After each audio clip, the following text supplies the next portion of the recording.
मित्रों नमस्कार। Mobile India इस channel में आपका हार्दिक स्वागत है। आज जो जिस तरह से चुनावों की सरगर्मी चल रही है, उसी के बीच राज्य के मुख्यमंत्री देवेंद्र फडणवीस ने 3 सभाएं लेने का आयोजन किया। सबसे पहली सभा ये अमरनेर में, उसके बाद रावेर में और तीसरी जो सभा है वो जलगांव में। इन तीनों सभाओं का लेखा जोखा क्या कहा मुख्यमंत्री जी ने, किस तरह के आरोप लगाए प्रतिद्वंदियों पे, देखते हैं एक रिपोर्ट। सुरक्षित राहू शकतो याचा निर्णय करणारी ही निवडणूक आहे। देशाच्या सीमा कोण सुरक्षित ठेवू शकतं याचा निर्णय करणारी ही निवडणूक आहे। या देशाला विकासाकडे कोण नेऊ शकतं याचा निर्णय करणारी ही निवडणूक आहे। या देशामध्ये 55-60 वर्ष आपण एक सरकार पाहिलं, दुराचारी, अनाचारी, अत्याचारी आणि भ्रष्टाचारी अशी ज्या सरकारची संभावना करता येईल अशा प्रकारचं काँग्रेस, राष्ट्रवादी काँग्रेसचं सरकार या देशामध्ये आणि महाराष्ट्रात दीर्घकाळ आपण बघितलं। पण गेल्या 5 वर्षामध्ये मोदीजींच्या नेतृत्वामध्ये ज्या प्रकारे या देशामध्ये परिवर्तन झालं, सामान्य माणसाच्या जीवनामध्ये परिवर्तन झालं, गरिबाच्या जीवनामध्ये परिवर्तन झालं, ज्या प्रकारे हा देश स्वाभिमानाने उभा राहिला आपण सगळ्यांनी या ठिकाणी बघितलं आहे। आणि बंधू भगिनींनो, आता पुन्हा एकदा निवडणुकीच्या मैदानात आल्यानंतर हेच लोक आपल्याशी मुकाबला करण्याच्या बाता मारतात। अरे तुम्ही आमच्याशी काय मुकाबला कराल? राष्ट्रवादी काँग्रेस आमच्याशी काय मुकाबला करेल मला सांगा। त्यांचे कॅप्टन हे पॅड बांधलं, मैदानात उतरले, म्हणाले मी ओपनिंग बॅट्समन म्हणून जातो, मारामध्ये बॅटिंग करतो। 7व्या दिवशी 12वे खेळाडू म्हणून पॅव्हेलियनला परत गेले, म्हणाले आता मी खेळत नाही, मी रिटायरमेंट घोषित करतो। कॅप्टन या ठिकाणी खेळायला तयार नाही, त्यांचे केले चपाटे काय या ठिकाणी खेळणार आहे? तर बंधू भगिनींनो, या ठिकाणी राष्ट्रवादी असेल, काँग्रेस असेल, यांची अवस्था अशी आहे। आज तर काँग्रेसचं मला आश्चर्य वाटतं, पुन्हा एकदा राहुल गांधी तोच राग आलातात। पुन्हा राहुल गांधी म्हणतात या देशातली गरिबी आम्ही दूर करू। त्याला कधी कधी आश्चर्य वाटतं ना, लाजसा वाटत नाही। 5-5 पिढ्या तेच सांगतात। राहुलजींचे पणजोबा चांगला व्यक्ती होता, त्यांनी सांगितलं गरिबी हटवू, हटली नाही। त्यांच्या आजीने सांगितलं गरिबी हटवू, हटली नाही। त्यांच्या वडिलांनी सांगितलं गरिबी हटवू, हटली नाही। त्यांच्या आईने सांगितलं गरिबी हटवू, हटली नाही। आता राहुल गांधी नेमकं काय खाऊन गरिबी हटवणार आहे हा माझा सवाल आहे। काय वाटतं ते आश्वासनं देतात, म्हणाले आम्ही जर निवडून आलो तर गरीबाला 72,000 रुपये देऊ। अरे कुठलं देणार 72,000 रुपये? विचारलं त्यांना, सांगा तुम्ही गरीबाला 72,000 रुपये कुठलं देणार?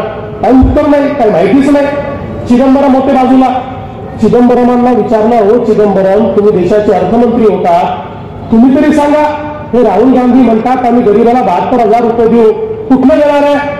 चिदंबरम म्हणाले काय गेलं 2-3 वर्षात तिजोरीत पैसा येतोय, पुढच्या 2-3 वर्षात देणार आहे, मग तो आला की आम्ही देऊन टाकू। अरे वा, आईजीच्या जीवावर बाईजी उधार।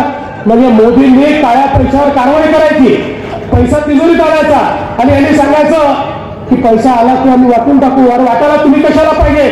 जेव्हा तुम्हाला संधी दिली, 5-5 पिढ्या संधी दिली, तुम्ही गरिबी हटवली, पण आपल्या नेत्यांच्या चेला चपाट्यांची हटवली, तुम्ही सामान्य माणसाची गरिबी कधीच हटवली नाही। आणि म्हणून यांची आश्वासनं ही पोकळ आश्वासनं आहे बंधू भगिनींनो। यांची आश्वासनं कशी आहे? एका व्यक्तीला 1 लाखाचं कर्ज झालं, त्याला विचारलं बाबा रे कर्ज कसं परत करणार आहे? तो म्हणाला सोपं आहे, कालच एक कोंबडी आणली आहे, माझ्या कोंबडीला 4 अंडे होतील, त्यातनं 4 कोंबड्या निघतील, मग त्यांना 16 अंडी होतील, त्यातनं 16 कोंबड्या निघतील, मग त्यांना 64 अंडी होतील, त्यातनं 64 कोंबड्या निघतील, अशा 640 कोंबड्या झाल्या की त्या विकून तुमचे 1 लाख रुपये परत करतो।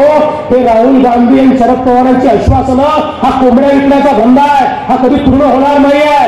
हे केवळ इलेक्शन आले की या ठिकाणी बोलतात। मला तर कधी कधी असं वाटतं, यांची भाषणं जी आहे ना, तुम्ही जर ऐकली असतील, अर्धा वेळ मोदींना शिवाय, उरलेल्या अर्धा वेळ हे काय सांगतात कोणाला समजत नाही। इतके मोदींमुळे हे पछाडलेले आहेत। मला तर असं वाटतं काँग्रेस राष्ट्रवादीचे लोक त्यांच्या घरी विचारा, रात्री अचानक उठत असतील घामाघूम होऊन, दचून आणि मोदी करत असतील, इतक्यांना स्वप्नात ते आता मोदी दिसतात, अशी यांची या ठिकाणी अवस्था आहे। इतके मजेदार भाषणे करतात, मी तर कधी कधी म्हणतो यांची भाषणं कशी आहे, आपण टीव्हीवर सिरियल पाहतो तर सिरियलच्या आधी टीव्हीवर एक सूचना येते. काय सूचना असते, या सिरियल मधले सगळे पात्र काल्पनिक आहे, यातलं कथानक काल्पनिक आहे, याचा वास्तविकतेशी कुठलाही संबंध नाही आहे, पाहायचं असेल तर तुमच्या जबाबदारीवर पहा, चॅनल जबाबदार नाही आहे. अशीच अवस्था यांच्या भाषणांची आहे.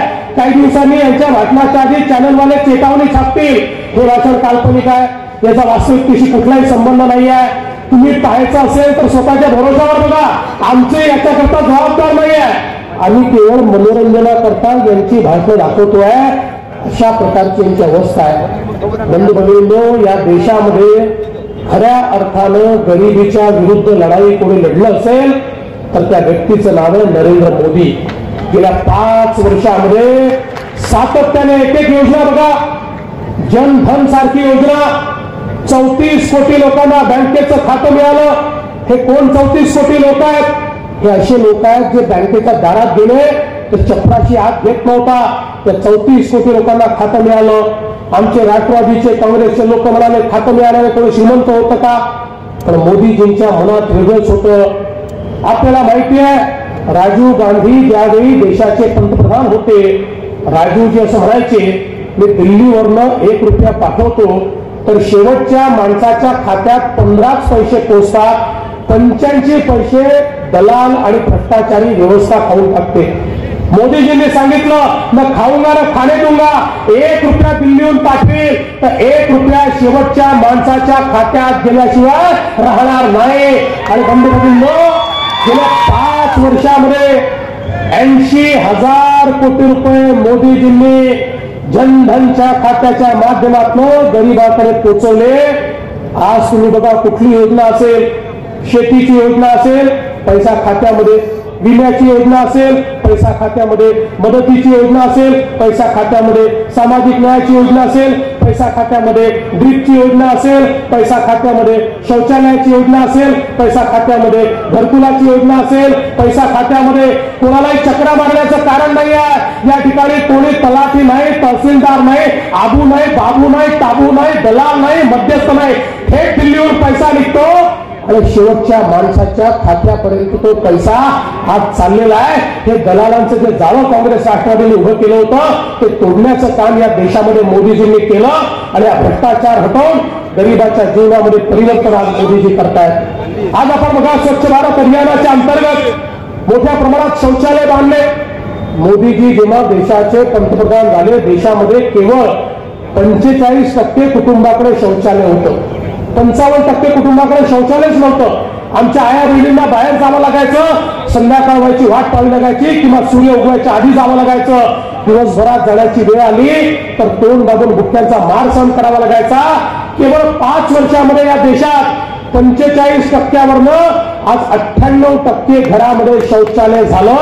आज आमच्या आया बहिणींना त्या ठिकाणी लज्जा रक्षणाची चिंता करावी लागत नाही. आज उज्ज्वला सारख्या योजनेतनं घरोघरी गॅस गेला. 13 कोटी कुटुंबांमध्ये चुलीवर स्वयंपाक व्हायचा. चुलीवर स्वयंपाक होताना एक माय माऊली रोज इतका धूर खाते. एखाद्या व्यक्तीने जर 300 बिड्या पिल्या तर जेवढा धूर खातो तेवढा धूर रोज ते माय माऊलीच्या शरीरात जातो. ती रोज थोडी थोडी मरते, ती रोगराईने ग्रसित होते.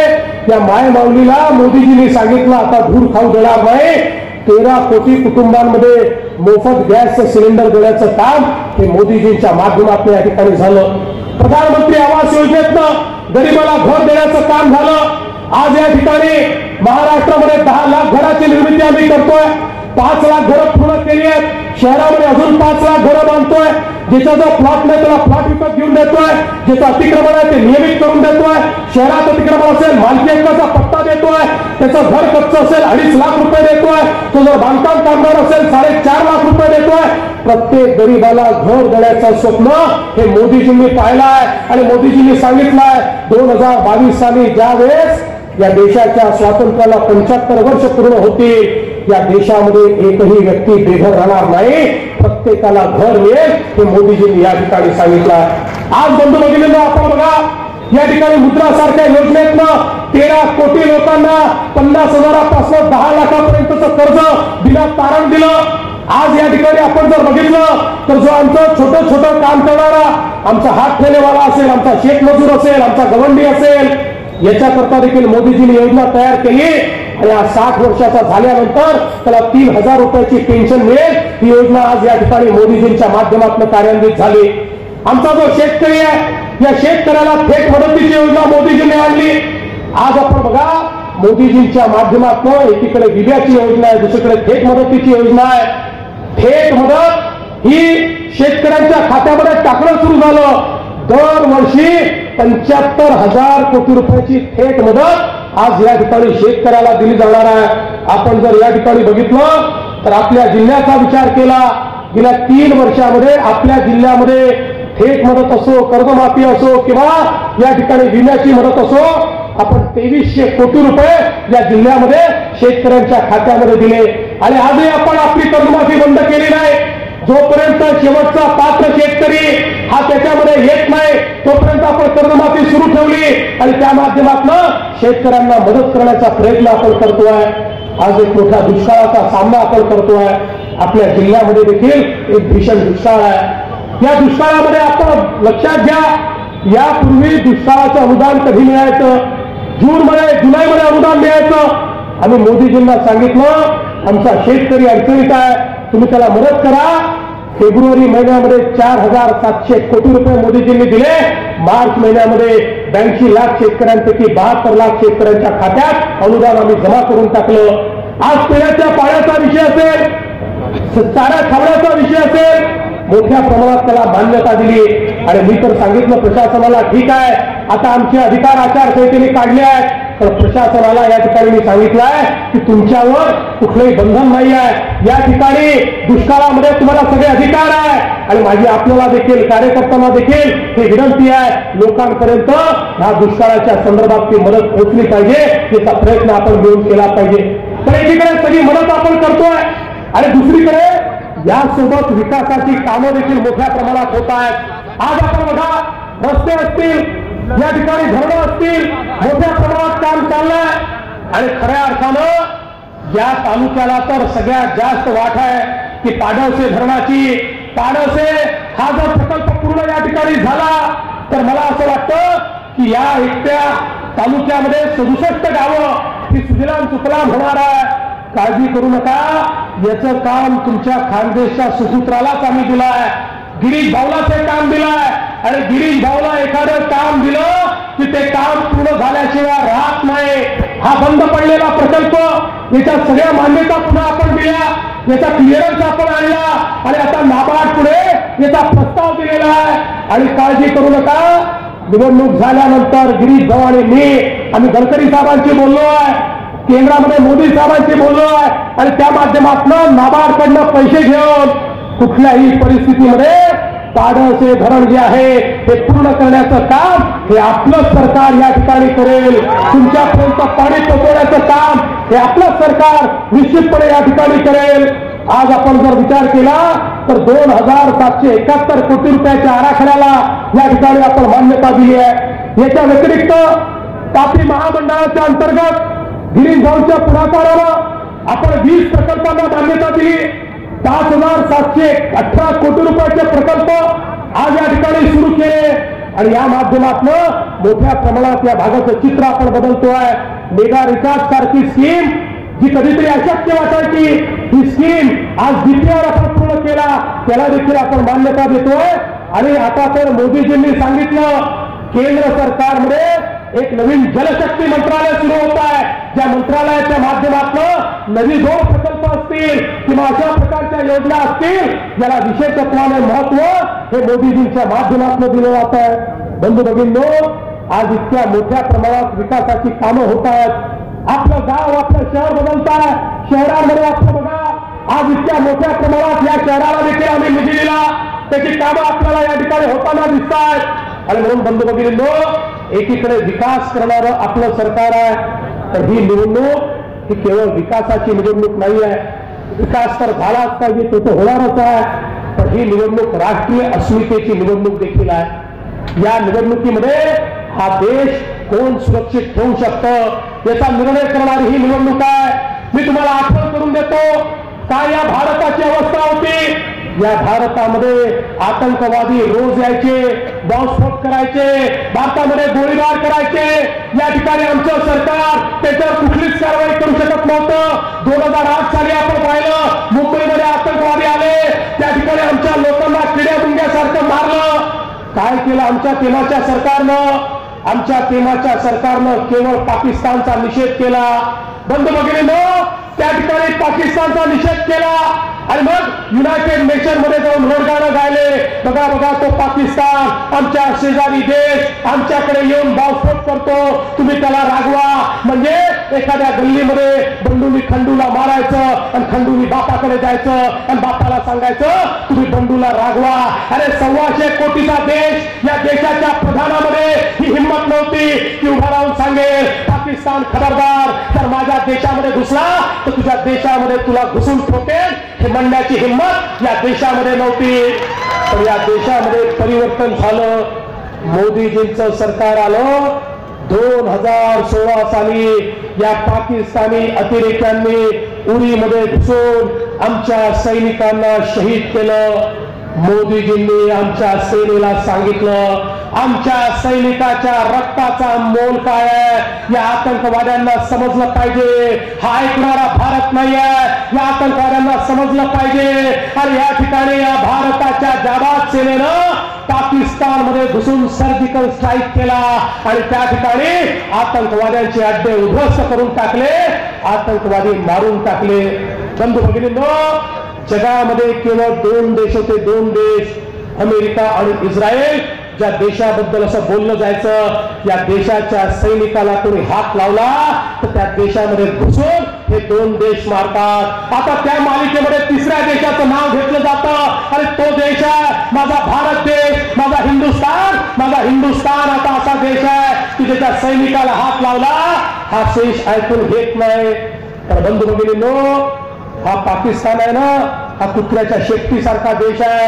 ही कुत्र्याची वाकडी शेपूट, या वाकड्या शेपटीनं पुलवामामध्ये पुन्हा एकदा आमच्या सीआरपीएफच्या जवानांवर हल्ला केला. 40 पेक्षा जास्त सीआरपीएफचे आमचे जवान हे त्या ठिकाणी शहीद झाले.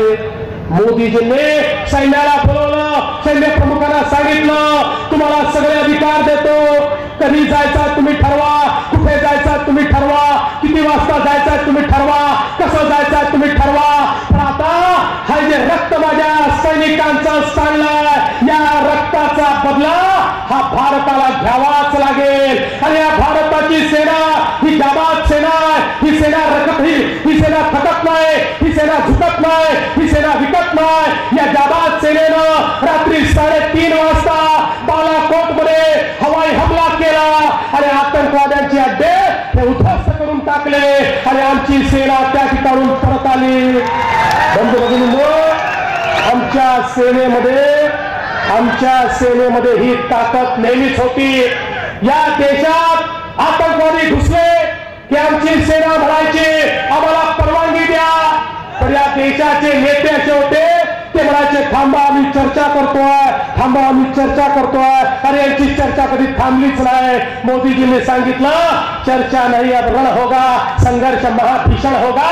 आणि या ठिकाणी मोदीजी होते त्यांनी परवानगी दिली आणि आमच्या सेनेनं दाखवून दिलं की आमची सेना काय आहे. पण बंधू भगिनींनो, दुःख एका गोष्टीचं आहे. आमच्या सेना प्रमुखानं सांगितलं बालाकोट मध्ये आम्ही या ठिकाणी आतंकवाद्यांचे अड्डे नष्ट केले. दुनियेने मान्य केलं, अमेरिकेने मान्य केलं, रशियाने मान्य केलं, चीनने मान्य केलं. केवळ 2च लोक असे होते जे म्हणत होते पुरावा काय आहे, पुरावा काय आहे. एक होता पाकिस्तान, त्याचा अवघड जागेचं दुखणं होतं, सहन होत नाही, सांगता येत नाही अशी पाकिस्तानची अवस्था होती. आणि दुसरा होता काँग्रेस, राष्ट्रवादी काँग्रेसची ही महाखिचडी. हे महाखिचडीचे लोक म्हणत होते पुरावा द्या, पुरावा द्या, पुरावा द्या.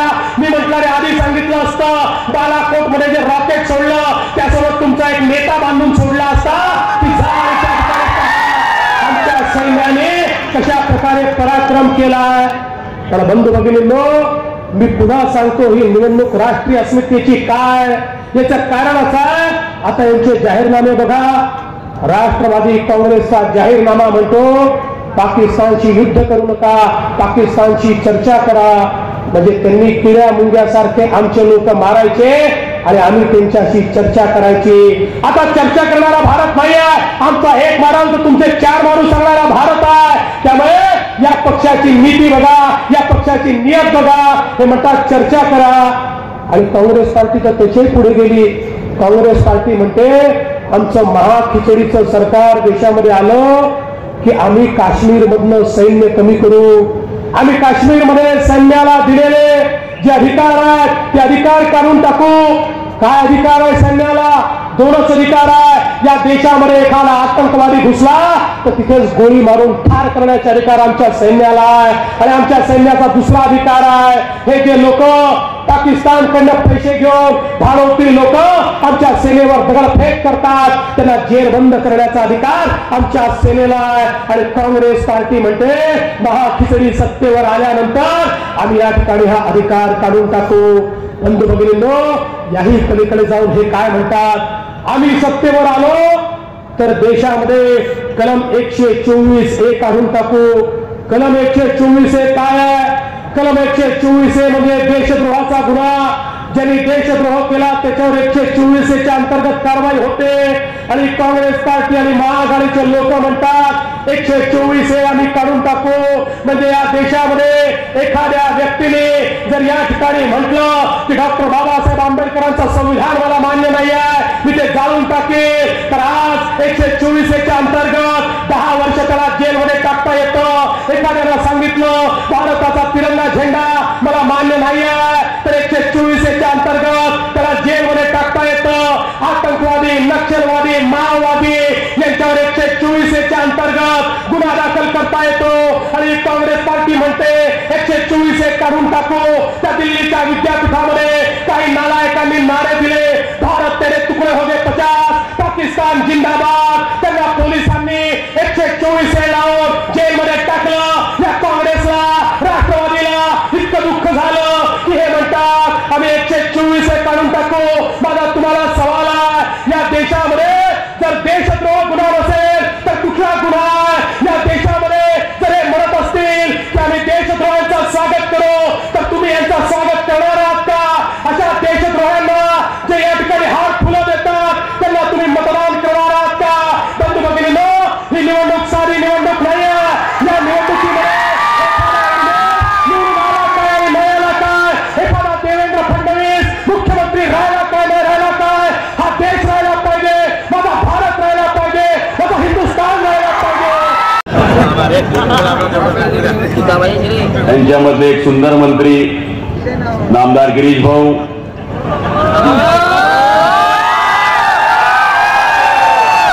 आपल्या तालुक्याचे जावई आणि आपल्या होणाऱ्या लोकसभेचे भावी खासदार आदरणीय उन्मेष दादा, आदरणीय शिरीष दादा, आदरणीय स्मिताताई, आदरणीय चिमन दादा, आदरणीय MK अण्णा, आदरणीय BS पाटील साहेब, आदरणीय गुलाबरावजी वाघ, सन्माननीय व्यासपीठ. कमी ओव्हरमध्ये जास्त रन काढायचे असल्यामुळं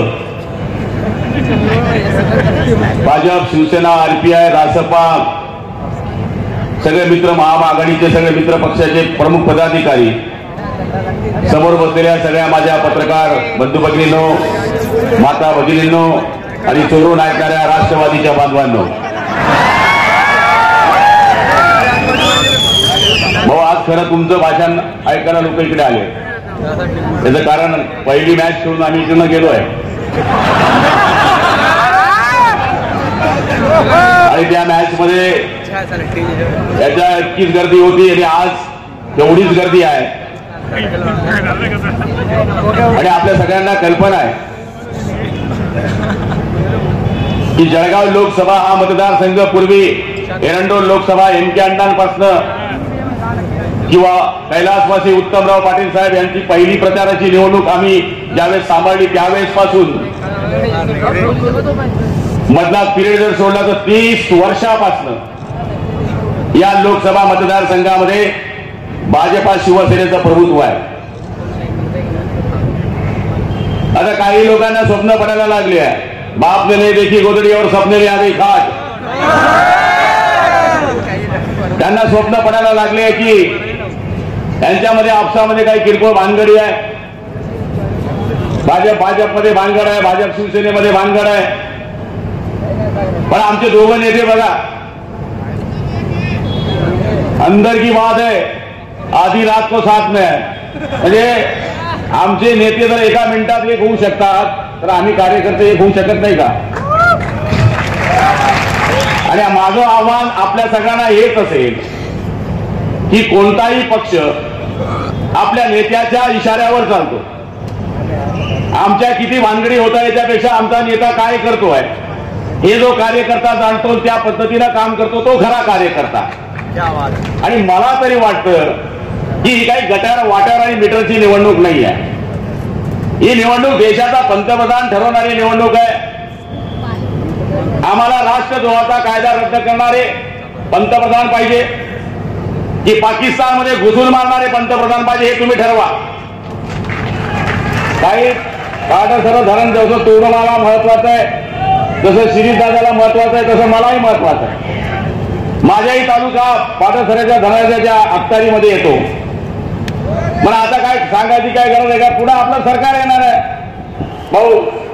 ही आता आमची 6 महिने आहे, 6 महिन्यानंतर आमची 12 महिने आहे. 120 तास बाकी आहे फक्त निवडणुकीला. किती? 120 तास. आणि 120 तासामध्ये आपल्याला पुढचं नियोजन करायचं आहे. बाकी सगळ्या गोष्टी आता बाजूला सरायच्या आहे. आणि मला तरी वाटतं की या लोकसभा मतदारसंघामध्ये भाऊ सगळे आमदार, एक राष्ट्रवादीचे आमदार सोडले तिथे आमचे आबा फक्त 1200 मतांनी पडले आहेत. सगळे आमदार भाजप शिवसेनेचे आहेत. इकडे 25 जिल्हा परिषद सदस्य शिवसेने भाजपचे आहेत. सगळेच सभापती शिवसेना भाजपचे आहेत. जरी शिरीष दादा अपक्ष दिसत असले तरी ते अंदर की बात है वो भी अपने साथ है. म्हणजे अशा पद्धतीने नगरपालिकेकडे नजर मारली तर नगरपालिका आपल्याकडे आहे, ग्रामपंचायती आपल्याकडे आहे. आणि एवढा असल्यानंतर विरोधकाला जर एवढी बोलण्याची हिंमत असेल तर मग आपण कुठेतरी चूक करतोय. म्हणून आपल्याला हेच लक्षामध्ये ठेवायचं आहे की कमळावर मतदान म्हणजे मोदी साहेबांना मतदान, कमळावर मतदान म्हणजे उद्धव साहेबांना मतदान, कमळावर मतदान म्हणजे रामदासजी आठवले यांना मतदान, कमळावर मतदान म्हणजे जानकरांना मतदान, कमळावर मतदान म्हणजे मेटेंना मतदान. त्यामुळे आपल्या सगळ्यांना हे ठरवून घ्यायचं आहे की आपण मतदान हे उन्मेष दादाला करत नसून उन्मेष दादा हे निमित्त मात्र आहे. आपले उमेदवार सन्माननीय मोदी साहेब आहे आणि मोदी साहेबांना मतदान करायचं आहे. ते आमचं आद्य कर्तव्य आहे. आणि मला तरी वाटतं की आपण शुद्ध मतदार आहेत. मी मागच्या काळातच आपल्याशी बोलून गेलोय. मुख्यमंत्री महोदयांना बोलायचं असल्यामुळे मी जास्त बोलणं उचित होणार नाही. पण तरी सुद्धा आपल्याला नम्र विनंती करतो की 23 तारखेला ज्याप्रमाणे आपण सगळेजण आपला स्वतःचं कार्य म्हणून घराच्या बाहेर निघतो त्याचप्रमाणे हे राष्ट्राचं कार्य आहे. आम्ही राष्ट्राकरता करतोय, आम्ही देश हिताकरता करतोय, आम्ही आमच्या स्वाभिमानाकरता करतोय. ही जर भूमिका आपल्या डोक्यात असून आपण सगळ्यांनी मला तरी वाटतं निशंकपणे बाहेर निघून कमळावर मतदान करण्याकरता लोकांना उत्स्फूर्तपणे बाहेर काढायचं आहे. जिथं जिथं मतदानाच्या पत्रिका पोहोचल्या नसतील तिथं तिथं आपल्याकडे 5 दिवस आहे. प्रत्येकाने गाव पातळीवर जाऊन, मग सरपंच असेल गावात फिरा, जिल्हा परिषद मेंबर असेल सर्कलमध्ये फिरा, आमदार असेल मतदारसंघात फिरा, नगराध्यक्ष असेल शहरात फिरा, नगरसेवक असेल वार्डात फिरा. ही गरज आता या 5 दिवसामध्ये आहे आणि ती आपण सगळ्यांनी करावी ही नम्र विनंती करतो. आणि कमळावर मतदान करून उन्मेष दादाला विजयी करून राष्ट्रवादीचा आणि काँग्रेसचा सत्यानाश करावा. जय हिंद, जय भारत.